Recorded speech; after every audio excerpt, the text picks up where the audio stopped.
ஒரு எரிமலையால் தான் சைக்கிள் கண்டுபிடிக்கப்பட்டுச்சுன்னு சொன்னால் அவங்களால நம்ப முடியுதா? S, of course. 1815 இந்தோனேஷியாவில் இருக்கிற ஒரு பெரிய வல்கனோ, ஒரு எரிமலை வெடிக்குது. ஸோ இது வெடிச்சதுனால என்ன ஆகுதுன்னா, millions and millions of dust, தூசி எல்லாமே ஆஷஸ் எல்லாமே என்னன்னா ஸ்கையில் பரப்பி ஸ்கையை ஃபுல்லாக பிளாக் பண்ணிடுது. ஆக்சுவலி இந்த ஆஷஸ் அங்கே வெடிச்சு செதறினது மட்டும் இல்லாமல் Indonesia, Asian continent, Europe, north America வரைக்கும் இது பரவுது. ஸோ யூரோப்பில் இருக்கிற எல்லா கண்ட்ரீஸ்லையுமே 1 இயருக்கு 1815 1816 வரைக்கும் 1 இயருக்கு அங்கே சூரிய வெளிச்சமே இல்லாமல் ஆயிடுச்சு. பிகாஸ் இந்த தூசி, இந்த டஸ்ட்டு, அந்த எரிமலையில் அந்த துகள்கள் எல்லாமே சூரிய வெளிச்சத்தை கம்ப்ளீட்டாக சூரியனே பிளாக் பண்ணிடுச்சு. பட் சூரிய வெளிச்சம் இருந்தால் தான் நம்மளால் ஃபார்மிங், விவசாயம் பண்ண முடியும். ஸோ அதனால் அந்த 1 இயருக்கு அவங்களால விவசாயமும் ஒழுங்காக பண்ண முடியல. அண்ட் கிராப்ஸ் எல்லாமே வாடி போயிடுச்சு.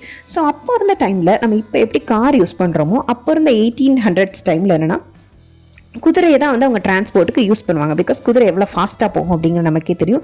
ஸோ அப்போ இருந்த மக்களோட வாழ்வாதாரம், அவங்க ட்ராவல் பண்ணுறதுக்கு இருந்த ஒரே ஒரு விஷயம் ஹார்சஸ் மட்டும்தான், குதிரை மட்டும்தான்.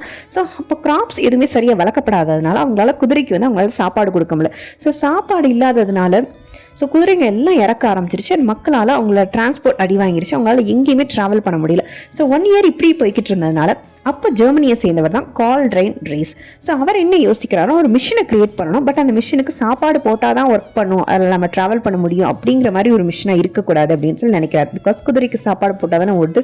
ஸோ அதுக்காக தான் அவர் ஒரு உட்டன் மிஷினை, ஒரு உட்டன் சைக்கிள், நம்ம இப்போ ஓட்டுற அதே சைக்கிள் பட் உட்டில் செஞ்சுருப்பார்.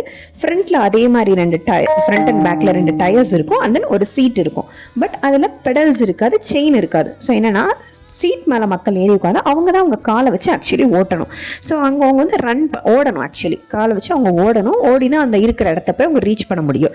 பட் இப்போ இருக்கிற மாதிரி அப்போ ரோடு ரொம்ப ஸ்மூத் கிடையாது. ரொம்ப தூசி, பாறை, அந்த சகதி இப்படி தான் இருக்கும். ஸோ அந்த பாறைகள் மேலெலாம் அவங்க தெரியாமல் போய் அந்த உடன் சைக்கிளில் போய் இடிக்கும் போது அப்படி மக்களோட உடம்புக்கு நிறைய டேமேஜ் ஏற்பட ஆரம்பிச்சிச்சு.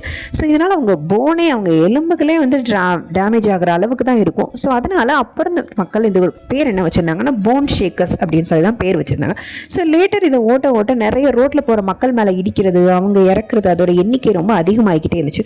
ஸோ என்ன பண்ணாங்கன்னா நிறைய சிட்டிஸில், நிறைய கண்ட்ரீஸில் இதை பேன் பண்ண ஸ்டார்ட் பண்ணிட்டாங்க. ஸோ அதுலேருந்து ஒரு 40 to 50 இயர்ஸ்க்கு அப்புறம் தான் ஒய்நாட் நம்ம ஏன் ஒரு பெடல்ஸை யூஸ் பண்ணி மனுஷங்க அதை ஓட்டுற மாதிரி இல்லாமல் ஒரு எஃபிஷியண்ட்டாக, எஃபர்ட்லெஸ்ஸாக ஓட்டுற மாதிரி கொண்டு வருவோம் அப்படின்னு சொல்லி தான் இப்போ இருக்கிற மாதிரி செயின் அண்ட் தென் பெடல்ஸ் எல்லாத்தையுமே ஃபிக்ஸ் பண்ணி இப்போ இருக்கிற சைக்கிளை கண்டுபிடிச்சாங்க. ஸோ இதுதான் இதோட பேக் ஸ்டோரி. ஸோ இந்த மாதிரி இன்னும் இன்ட்ரெஸ்டிங் ஃபேக்ட்ஸ் தெரிஞ்சுக்கிறதுக்கு two subscribe my channel. Thank you.